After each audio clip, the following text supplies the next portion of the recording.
이번 시간에는 이제 자료 3번을 보시니까 부동산을 객관적으로 보자 이렇게 나와 있거든요. 3번 부동산을 객관적으로 보자. 이게 뭐 나의 주관은 될 수 있으면 좀 배제를 시켜야 되지 않을까. 여기에서 여러분들이 그 자료에다 내기를 하나 적어놓으시죠. 10인 10색이 되는 겁니다.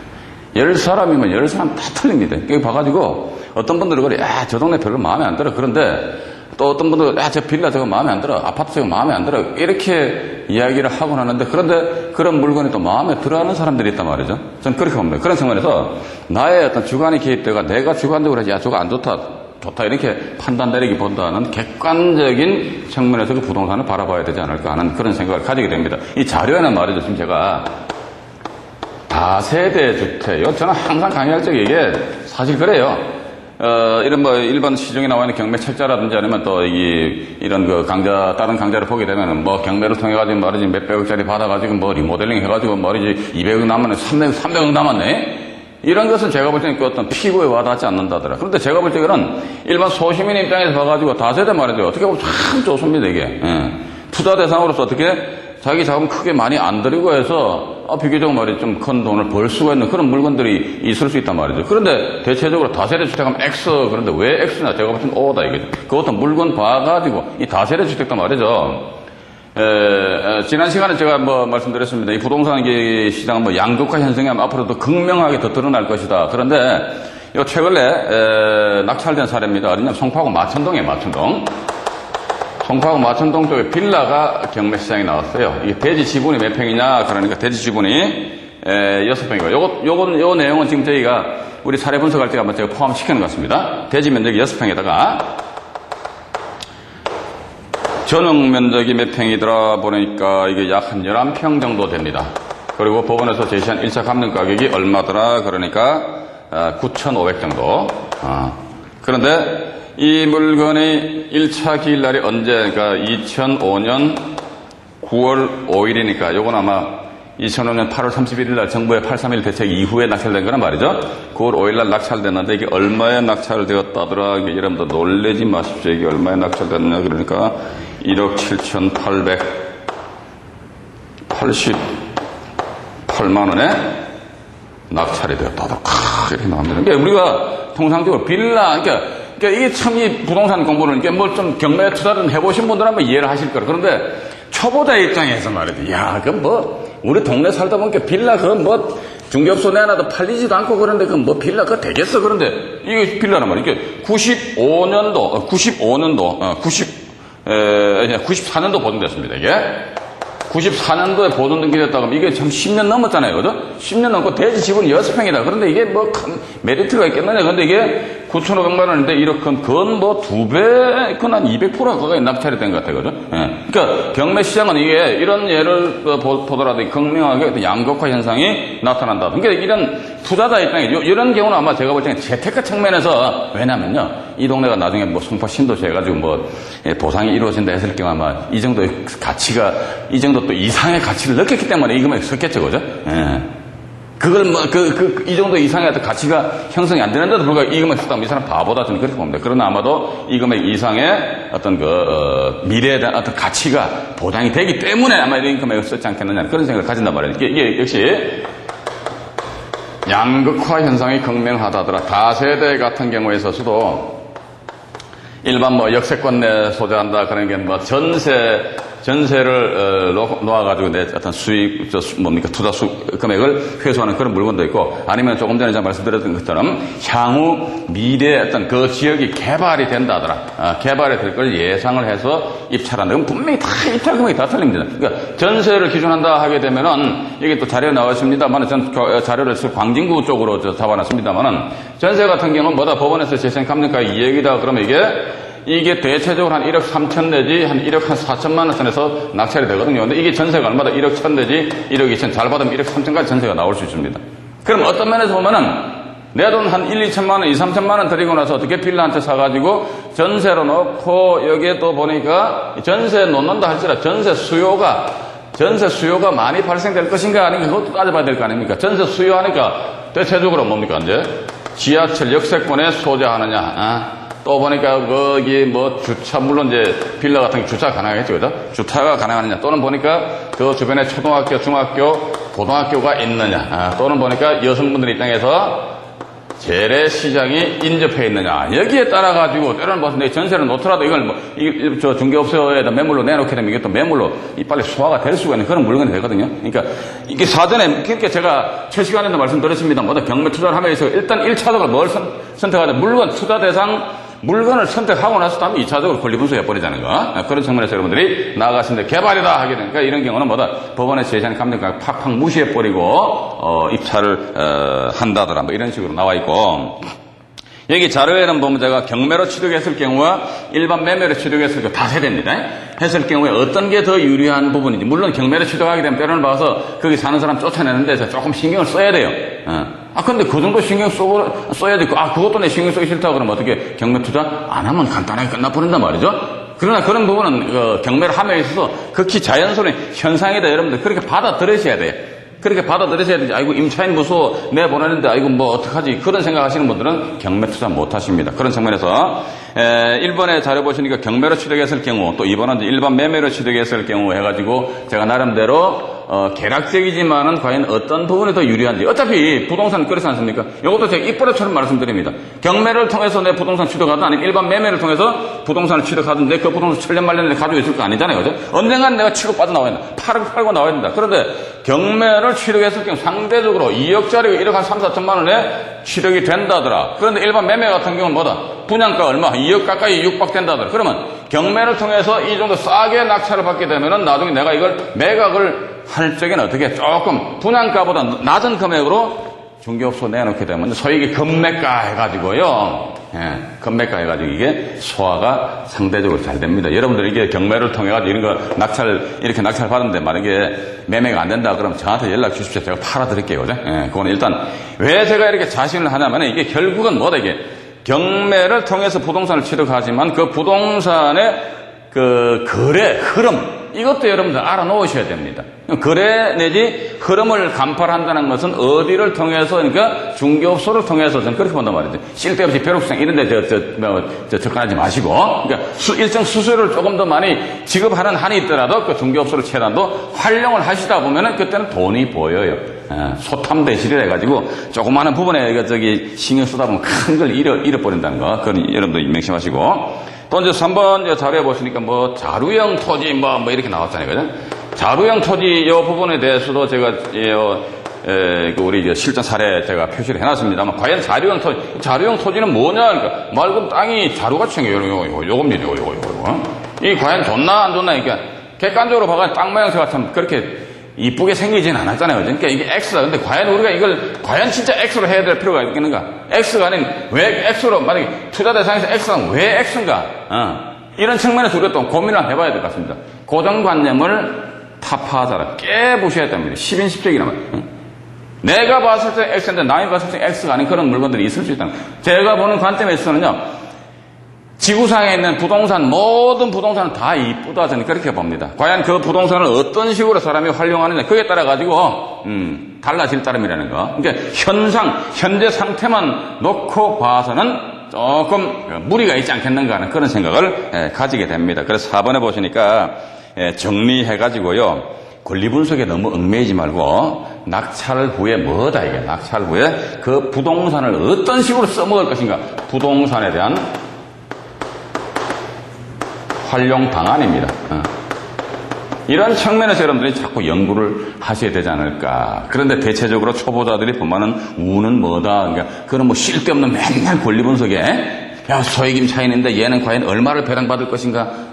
이런 쓸데없는데 신경을 쓰다 보니까 보다도 큰 게 안 보인다는 거. 이 말씀을 여러분들이 반드시 유념하셔야 됩니다. 유념하시고. 자, 이제 그 밑에 그 다음에 자료 4번 있지 않습니까? 투자 물건 및 투자 위치 선택 후에 조치 사항이래요. 일단 물건을 선택했어.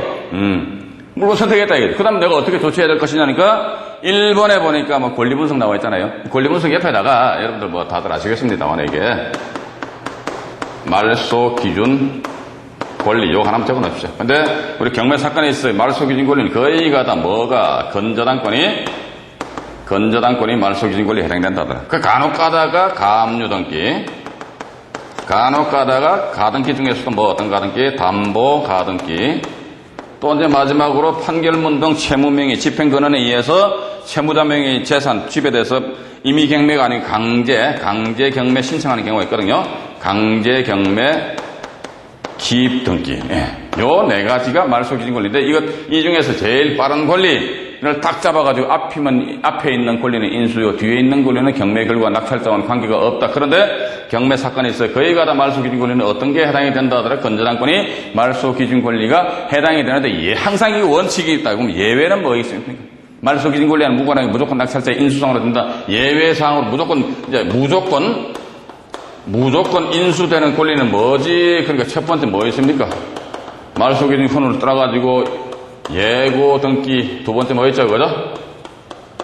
유치권의 터잡은 채권액이 성립된다면 이것은 뭐다? 이것은 무조건 낙찰자의 무조건입니다.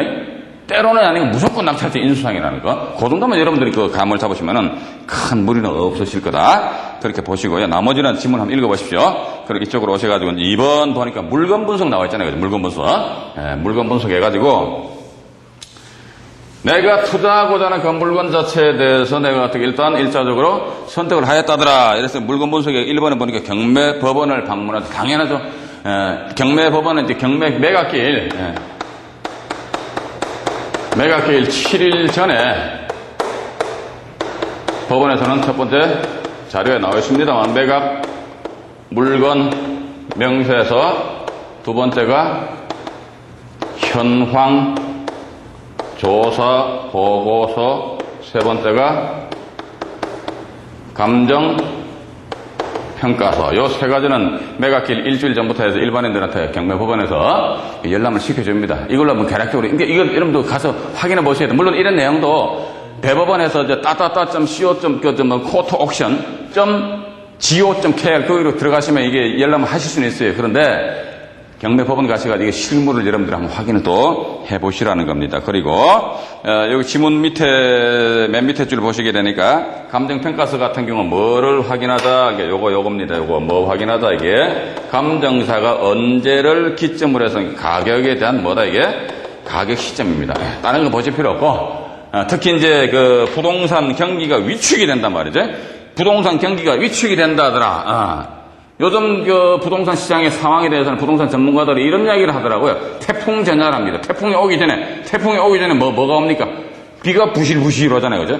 비가 부실부실 온다니까 좀 값이 조금씩 떨어지는데 조금 지나고 나면 태풍 속으로 확 휘말려 들어가게 되면은 심지어 심한 경우에는 뭐다? 12구 대책인가요? 2003년도에. 그 이전으로 가격이 돌아갈 것이다. 그건 뭐다? 12구 이후에 그만큼 부동산에 대한 거품이 끼었는데 거품이 샥 빠질지도 모르겠다. 이렇게도 이제 이야기를 많이 하고 있습니다. 예를 들어가지고 여러분들이 거품이 샥 빠진다. 그런데 지금 현재 시점에 내가 그 물건에 대해서 이미 거품이 낀 가격 대비해가지고 예를 들어 5억에 낙찰을 받았다 치자 이거죠. 그런데 받고 나서 보니까 거품이 슉 빠져가지고 한 2년 전 가격으로 회귀해버린다. 그때는 여러분들 어떻게 하실랍니까? 그럼 그 물건 어떻게 나오죠? 다시 경매시장에 다시 매물로 나온다고.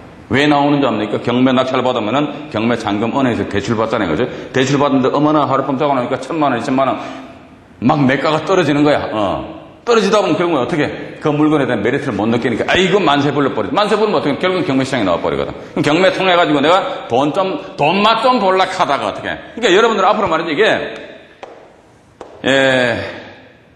요런 사이클이 분명히 있습니다. 사이클.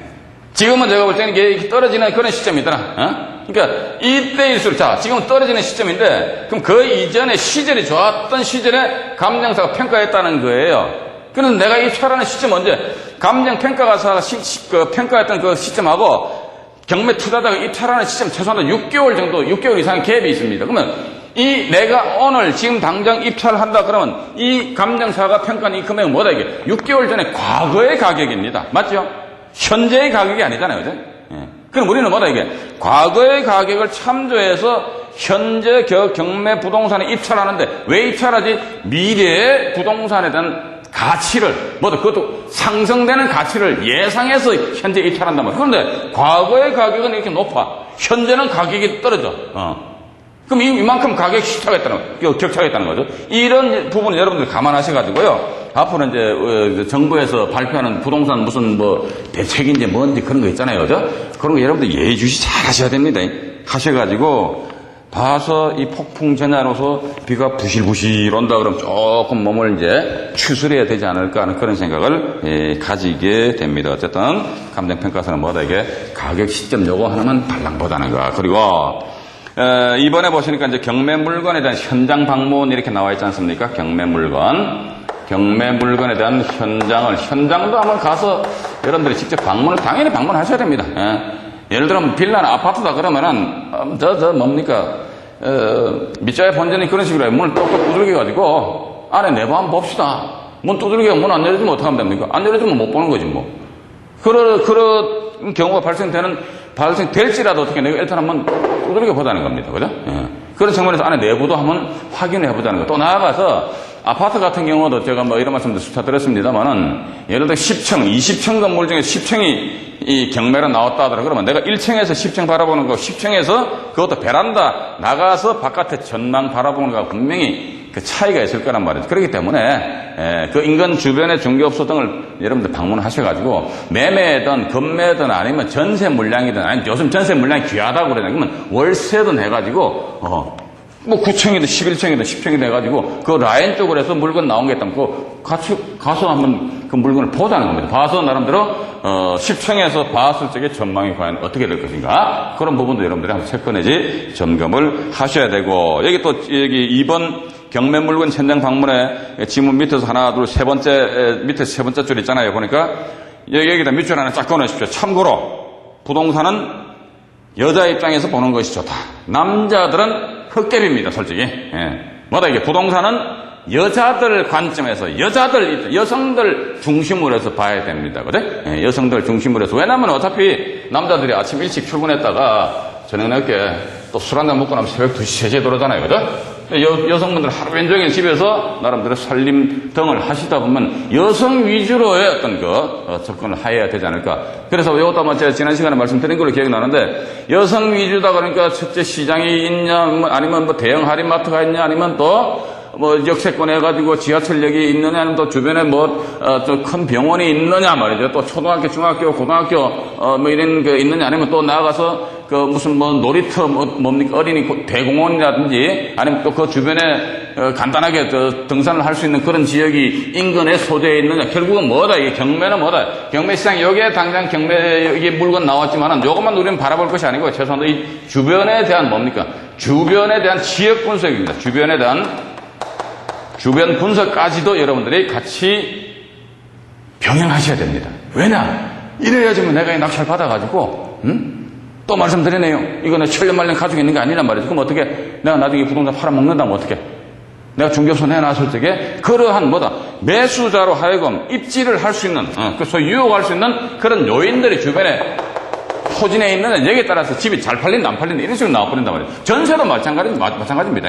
그런 측면에서 단지 경매 물건 나오는데 저거만 딱 찍는 것이 아니고 그 주변도 여러분들 임장활동 하시면서 가지고 동사무소 갔다가 현장 갔다가 중개업소 한 2군데 갔다가 땡땡 끝내지 마시고 거기에서 쭉 그 반경 500m 500m 해가지고 쭉 한번 나름대로 여러분들이 분석을 해보셔야 됩니다. 이게 주변 분석하다 하니까 그걸 결국은 여러분들한테는 이걸 추천을 해드리고 싶습니다. 지도 있잖아요, 지도.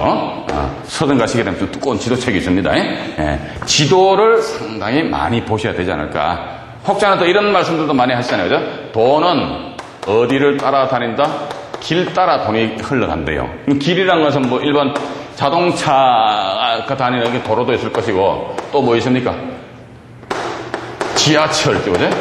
철도, 여기에 따라서 돈이 흘러간다. 이런 부분도 여러분들이 감안하셔가지고, 제가 볼 때는 제가 이런 말씀을 드리다 보니까, 그럼 과연 법원 경매는 권리 분석이냐? 제가 볼 때 권리 분석이 법원 경매 전부는 아닙니다.